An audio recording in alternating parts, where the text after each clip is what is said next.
الشيطان الرجيم بسم الله الرحمن الرحيم ومن يتق الله يجعل له مخرجا ويرزقه من حيث لا يحتسب ومن يتوكل على الله فهو حسبه إن الله بالغ أمره وقال النبي صلى الله عليه وسلم من أحب أن يبسط له في رزقه وينسأ له في أثره فليصل رحمه صدق اللہ العظیم وصدق رسولہ النبی الکریم۔ بزرگان محترم اور عزیز دوستو، پچھلے ہفتے رزق کی کشادگی، فراخی اور تنگی کے تعلق سے تمہیدی گفتگو کے ساتھ شریعت نے، اللہ اس کے رسول نے جو ہدایات ہمیں عطا کی ہیں اس پر گفتگو ہوئی تھی۔ اسی مضمون کو مکمل کرنا ہے۔ یہ دنیا دارالاسباب ہے اور اللہ تعالیٰ نے یہاں نتائج کو اسباب اور وسائل کے ساتھ جوڑ کر کے رکھا ہے۔ اللہ تعالیٰ اسباب کے محتاج نہیں ہے۔ اس دنیا میں جب اور جس کے لیے چاہے اللہ تعالیٰ بغیر کسی سبب کے کوئی فیصلہ فرمانا چاہے تو فیصلہ کر سکتے۔ اللہ تعالیٰ کا ارشاد ہے فَإِذَا قَضَى أَمْرًا فَإِنَّمَا يَقُولُ لَهُ كُن فَيَكُونُ، کہ جب اللہ تعالیٰ کسی چیز کا فیصلہ فرماتے ہیں تو اللہ تعالیٰ کا صرف یہ فرما دینا کہ ہو جا، وہ کام ہو جاتا ہے۔ یہ اللہ تعالیٰ کی قدرت ہے۔ اللہ اسباب اور وسائل کے محتاج نہیں ہے، لیکن اس دنیا کے لیے اللہ نے ایک ضابطہ بنایا ہے، ایک قانون بنایا ہے، اور وہ ضابطہ اور قانون یہ ہے کہ اللہ تعالیٰ نے یہاں پر نتائج کو اسباب کے ساتھ جوڑ کر کے رکھا ہے۔ ہر نتیجے کو حاصل کرنے کے لیے اس سے پہلے کچھ اسباب ہیں، کچھ اعمال ہیں، کچھ وسائل ہیں۔ جب آدمی ان کو اختیار کرتا ہے تو پھر وہ نتیجہ اور ثمرہ اسے حاصل ہوتا ہے جو اللہ پاک کا فیصلہ ہوتا ہے۔ ایسا بھی ضروری نہیں ہے کہ آدمی اسباب اختیار کرے تو ہر حال میں اسے نتیجہ ملے گا، ایسا بھی ضروری نہیں۔ جیسے بچوں کی پیدائش ہے، اللہ تعالیٰ نے سبب اور ذریعہ یہ بنایا کہ میاں بیوی خصوصی ملاقات کریں گے تو اللہ پاک اولاد کی نعمت عطا کرے گا۔ لیکن آپ نے یہ بھی دیکھا ہوگا کہ دنیا میں کتنے ایسے افراد ہیں کہ نکاح کے بعد ساتھ میں رہنے کے باوجود اولاد کی نعمت سے محروم ہے۔ سبب اختیار کیا لیکن اس سبب پر نتیجے کا ترتب اللہ کے فیصلے کا پابند ہے۔ اللہ فیصلہ فرمائیں گے تو ہو جائے گا، نہیں تو نہیں ہوگا۔ تو اسباب اور وسائل کا اختیار کر لینا لازمی طور پر نتیجہ اور ثمرہ دلا دے گا، ایسا بھی نہیں۔ قرآن کریم میں اللہ پاک نے فرمایا یَهَبُ لِمَن يَشَاءُ إِنَاثًا وَيَهَبُ لِمَن يَشَاءُ الذُّكُورَ او یزوجہم ذکرانا و اناثا ویجعل من یشاء عقیما، کہ اللہ تعالیٰ جسے چاہتا ہے لڑکی ہی لڑکی دیتا ہے اور جسے چاہتا ہے اسے لڑکے ہی لڑکے دیتا ہے، اور جسے چاہتا ہے اسے دونوں بیٹی اور بیٹے دونوں عطا کرتا ہے۔ وَيَجْعَلُ مَن يَشَاءُ عَقِيمًا، اور جس کو چاہتا ہے اللہ اسے لاولد اور بانج بنا کر کے رکھتا ہے۔ تو فیصلہ تو اللہ پاک کا ہے، اور اس فیصلے کو حاصل کرنے کے لیے ہمیں اسباب کے اختیار کرنے کا مکلف اور پابند کیا ہے۔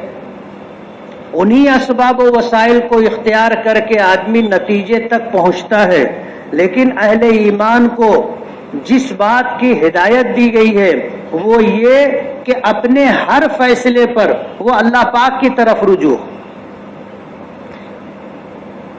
اسباب اختیار کرے اور اسباب اختیار کرنے کے بعد بھی اللہ پر ہی توکل اور بھروسہ رکھے۔ پچھلے ہفتے میں نے عرض کیا تھا کہ سرکار دو عالم صلی اللہ علیہ وسلم کی تعلیم یہ ہے، آپ کی سنت یہ ہے کہ کسی نتیجے کو حاصل کرنے کے سے پہلے اسباب اختیار کرنا، اور اسباب اختیار کرنے سے پہلے اللہ پاک کی طرف رجوع ہونا۔ نبی کریم صلی اللہ علیہ وسلم کی تعلیمات میں یہ چیز ملتی ہے، اور صحابہ کرام کے معمولات میں یہ چیز ملتی ہے، حتیٰ کہ جوتے کا تسمہ بھی ٹوٹے، جوتے کا تسمہ بھی ٹوٹے تو پہلے اللہ کی طرف رجوع، اللہ سے مانگے، اس کے بعد جیب میں ہاتھ ڈال کر دکان پر جا کر کے تسمہ خریدے۔ نمک کی ضرورت ہے تو پہلے اللہ کی طرف رجوع ہو، اللہ سے مانگے، اس کے بعد اسباب اختیار کرے، یعنی خریدنے کے لیے دکان پر جائے۔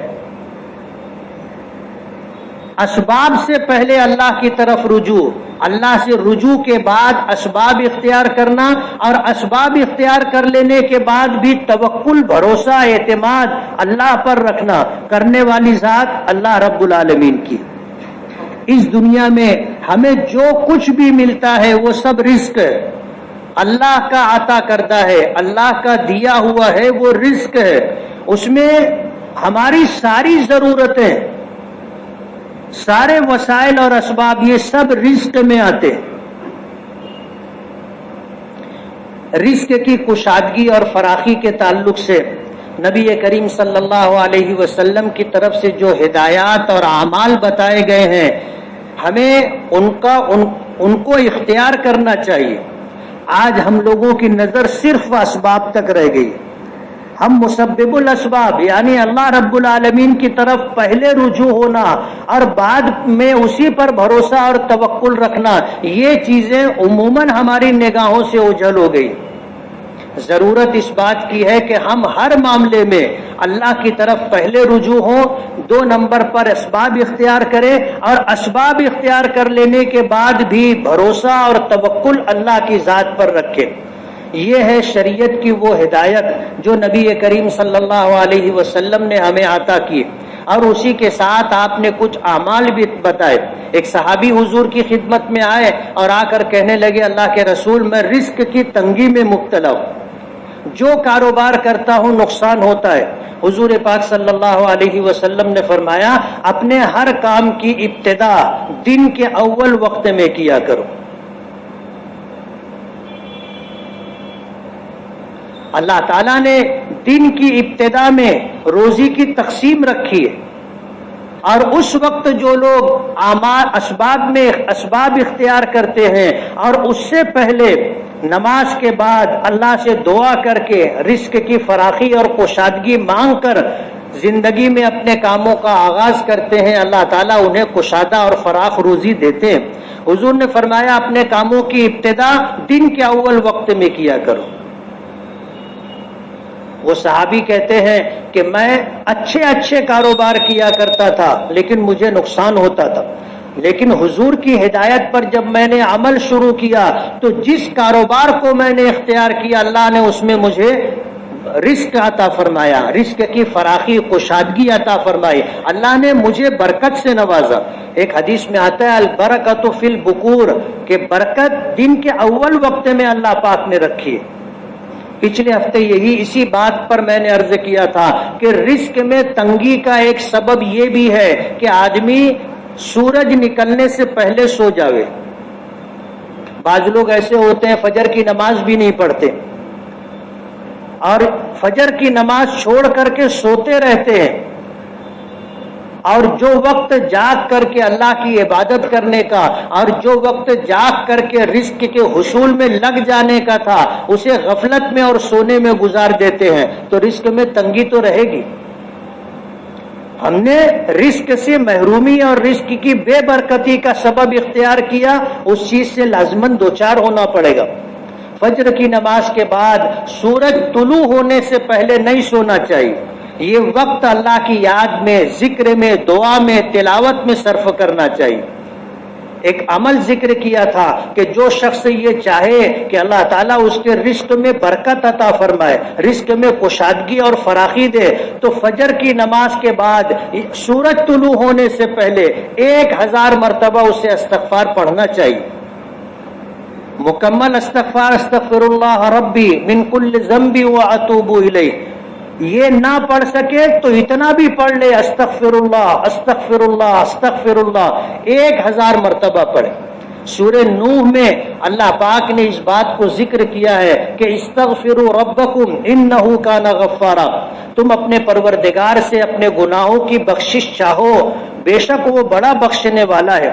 یرسل السماء علیکم مدرارا، استغفار پر 5 نتیجے کا ترتب اللہ پاک نے فرمایا کہ استغفار پڑھو گے یرسل السماء علیکم مدرارا، اللہ تعالیٰ آسمان سے تم پر موسلا دھار بارش برسائے گا۔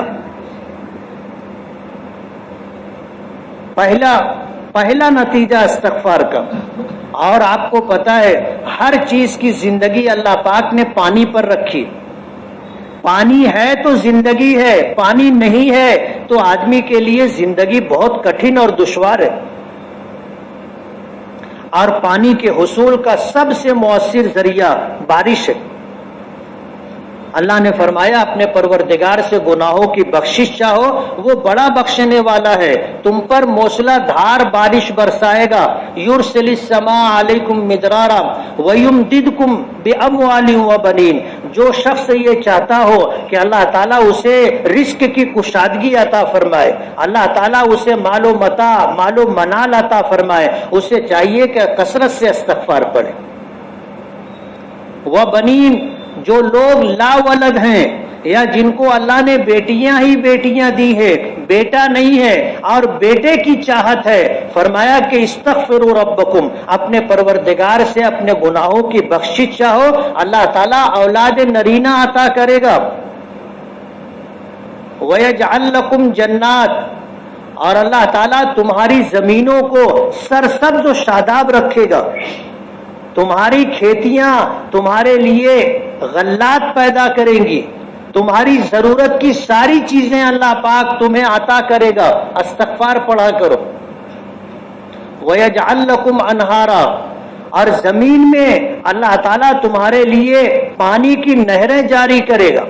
نہریں 2 طرح کی ہوتی ہیں، ایک وہ جو زمین کے اوپر ہمیں نظر آتی ہے ندی نالوں کی شکل میں، اور ایک پانی کی نہر وہ ہوتی ہے جو اللہ تعالیٰ اندر زمین کے اندر جاری کرتا ہے، کہ ہم جب زمین میں بور کرتے ہیں اور جب زمین میں ہم کنواں کھودتے ہیں تو دیکھا ہوگا کہ آزو بازو کی دیواروں سے پانی نکل کر کے آتا ہے، یہ وہ پانی ہے جو زمین کے اندر اللہ پاک چلاتے۔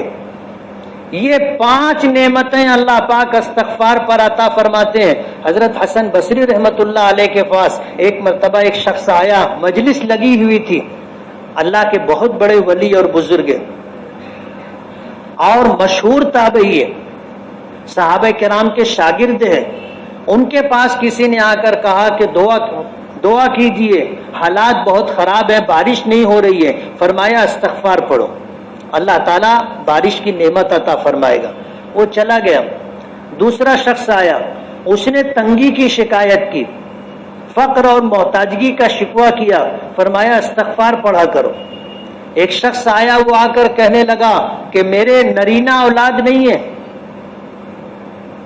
بیٹیاں ہی بیٹی ہیں، تو فرمایا استغفار پڑھا کرو، چلا گیا۔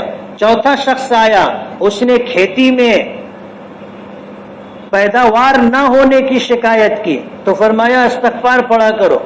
ایک شخص نے آ کر کے کنویں کے تعلق سے کہا کہ پانی کی ضرورت ہے اور کنواں کھدوانا ہے، پانی نکل جائے دعا کریں، فرمایا کہ استغفار پڑھا کرو۔ اس شخص کے چلے جانے کے بعد مجلس میں جو شاگرد اور عقیدت مند لوگ بیٹھے تھے وہ کہنے لگے حضرت ہر ایک کی ضرورت الگ تھی، ہر ایک کا مسئلہ الگ تھا، سب کو آپ نے استغفار ہی پڑھنے کے لیے بتایا۔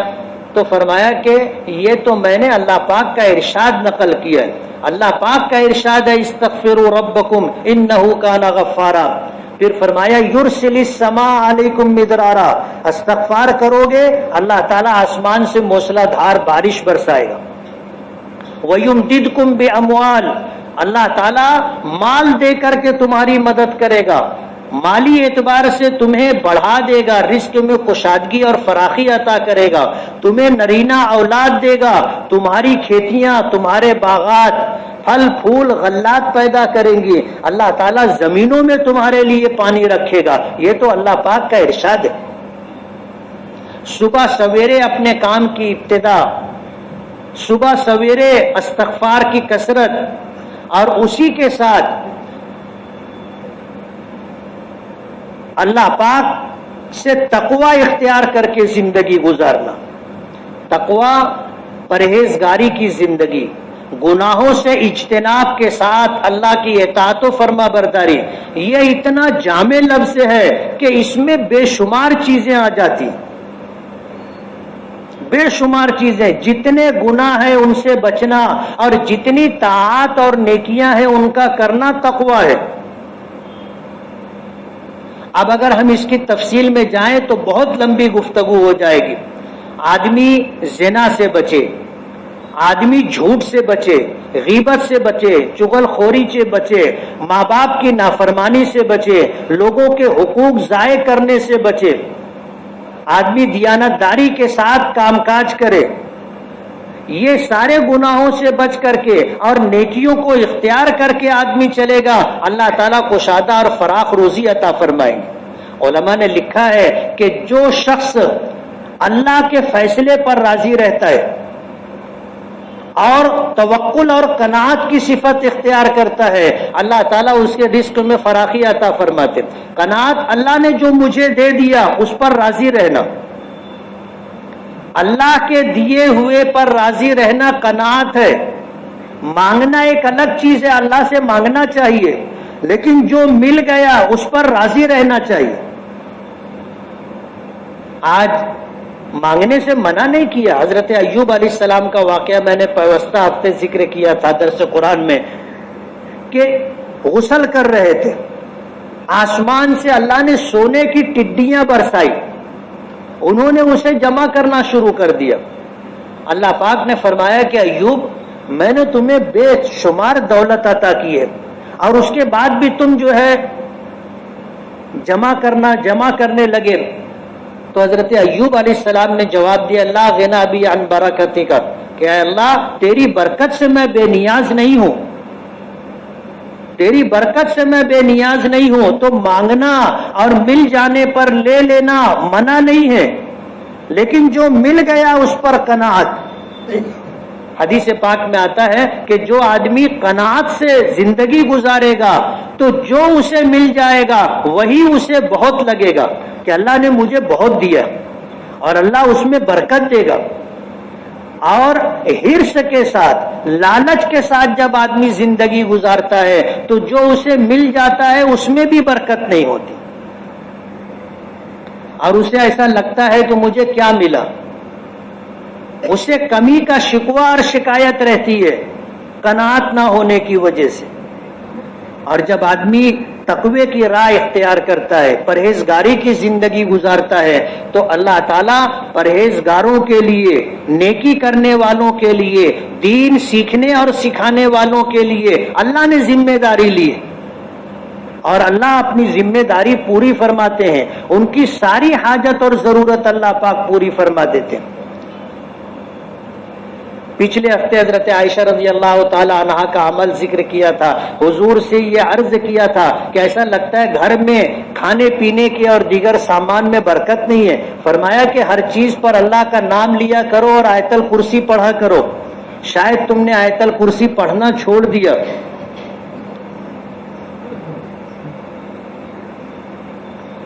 اللہ کے نبی صلی اللہ علیہ وسلم نے کچھ معمولات بتائے.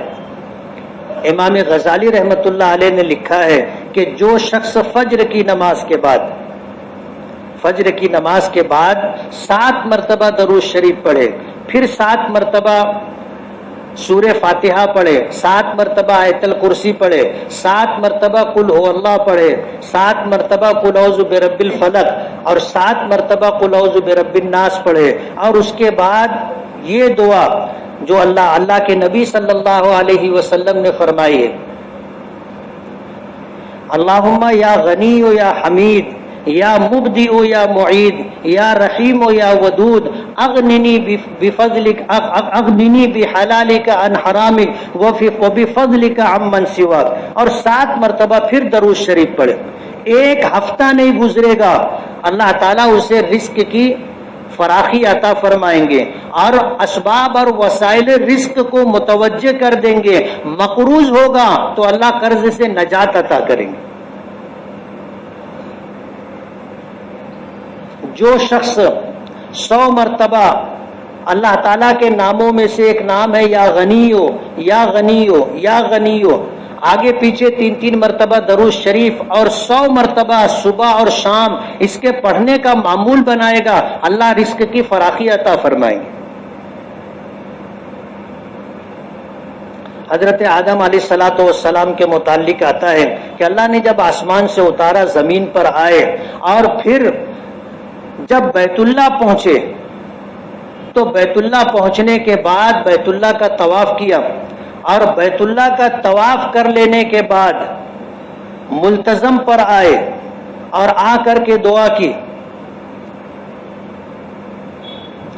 آ کر کے ملتزم پر دعا کی، اللہم انک تعلم سریرتی وعلانیتی فاقبل معذرتی، کہ اللہ تو میرے ظاہر اور باطن کو جانتا ہے، میری معذرت قبول فرما لے، وَتَعْلَمُ مَا فِي نَفْسِي فَاغْفِرْ لِي ذُنُوبِي، اور میرے دل میں کیا ہے تو اس سے اچھی طرح واقف ہے، اس لیے میرے گناہوں کو بخش دے، وَتَعْلَمُ حَاجَتِي فَآتِنِي سُؤَلِي، اور میری حاجت اور ضرورت کو تو جانتا ہے، اس لیے مجھے میری حاجت اور ضرورت کی تکمیل کے اسباب عطا فرما دے، میں جو مانگوں مجھے وہ دے دے۔